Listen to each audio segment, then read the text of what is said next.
I'm Kyle Wishing with PCE Investment Bankers. I've spent about 15 years of my career in the ESOP world, and I haven't heard anyone really talk about this non-leveraged ESOP structure. Almost exclusively, ESOP advisors use the leveraged ESOP structure, but it's not the best fit for everyone, especially those that are fee sensitive.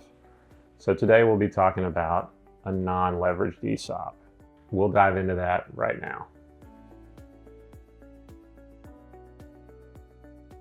When structuring an ESOP, you have options. One option that's often overlooked but may be worth considering is a non-leveraged ESOP. Whether an ESOP is leveraged or non-leveraged refers to whether the ESOP trust, not the company, but the ESOP trust, borrows funds to purchase stock. Leveraged ESOPs are the most common because they're the most efficient from an ownership, succession, and tax perspective. By borrowing funds or using leverage, the ESOP is able to purchase a significant percentage of the shares outstanding, up to 100%. For more info on how a leveraged ESOP works, check the link in the description. A non-leveraged ESOP, on the other hand, isn't borrowing funds, so it typically involves a smaller ownership transfer, often less than 5% of the outstanding stock. It's an appealing alternative if you like the ESOP concept and you're open to a gradual transfer, or if you're a smaller company that cannot justify the fees in a leveraged ESOP transaction. Starting as a non-leveraged ESOP doesn't prevent you from using leverage for a larger purchase down the road. Let's look at pros and cons of the two structures. From an ownership transfer perspective, a leveraged ESOP is going to be faster. For instance, if you sell 100% to an ESOP, the seller can expect to be paid in full in 7 to 10 years. It's going to take a longer time period if you have a non-leveraged structure. From a tax standpoint, the capital gains deferral for sellers, Section 1042, is available when the ESOP purchases or owns at least 30% of the stock. It's much easier to get to that threshold in a leveraged structure. Contributions to the plan are deductible regardless of whether the ESOP is leveraged, so both structures provide some tax shield. The tax shield will obviously be larger in a leveraged ESOP since it holds a larger ownership interest.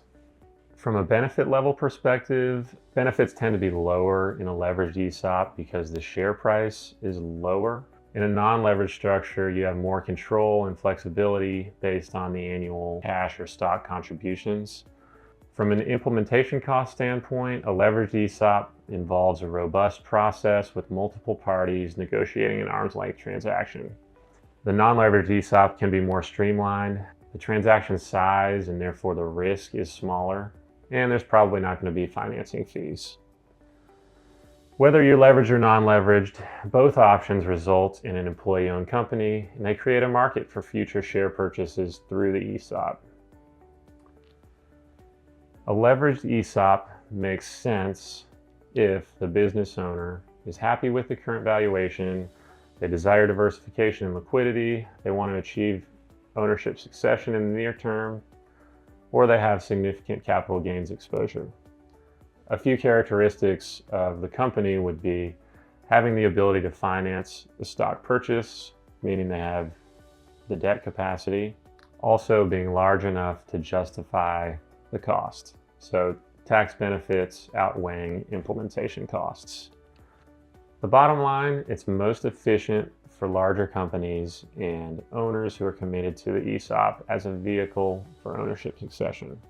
Here's some traits when a non-leveraged ESOP makes sense. From a company perspective, they may be smaller. They may be more sensitive to fees, and they may have less ability to raise capital, whether that's because they're in a cyclical business, they're already highly leveraged, or they need the capital for growth. And really the driving force for a non-leveraged ESOP is the business owner and their desire to provide equity benefits to employees. And then they also would need to be comfortable holding the equity for a longer period. So at the bottom line, a non-leveraged ESOP allows owners and businesses to start having ESOP ownership with the ability to sell more in the future. And it's a more competitive option for smaller companies. There's a reason leveraged ESOPs are so popular. They check the box when it comes to providing employee ownership, liquidity, ownership succession, and tax advantages, but they do have higher implementation costs. Non-leveraged ESOPs provide employee ownership, and they allow owners to participate in future upside at the lowest cost structure. If you want to minimize costs and you're okay with a longer payback period, it's the best option for you. If you're exploring an ESOP and want to learn more about your options, please reach out to us.